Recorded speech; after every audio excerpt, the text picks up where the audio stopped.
বলিউডে বিয়ে মানেই আড়ম্বরপূর্ণ আয়োজন, আর তা যদি হয় স্টার কিডের বিয়ে তাহলে আলোচনা যেন জমে ওঠে বেশ জোরে সোরেই। ইতোমধ্যে গুঞ্জন উঠেছে বিয়ের পিঁড়িতে বসতে যাচ্ছেন প্রয়াত বলিউড তারকা শ্রীদেবীর 2 কন্যা জাহ্নবী ও খুশি কাপুর।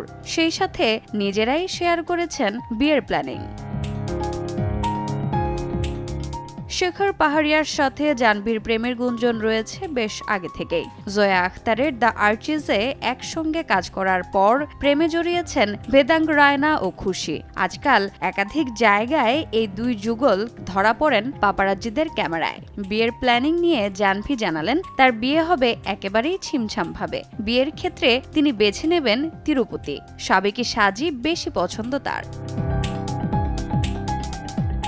কিন্তু পছন্দের ভিন্নতা আছে খুশি কাপুরের। জানালেন বিয়ে হবে একেবারে জাঁকজমকপূর্ণ। মুম্বাই নয়, করতে চান ডেস্টিনেশন ওয়েডিং। যেভাবে বলিউডে বিয়ে হয় ঠিক সেভাবেই গাঁটছড়া বাঁধতে চান তিনি। খুশি আবার বাবার কোল ঘেঁষা। বিয়ের পর বাবা বনি কাপুরকে ছেড়ে খুব একটা দূরে থাকার ইচ্ছা নেই তার। রোজা চৌধুরী, সময় সংবাদ।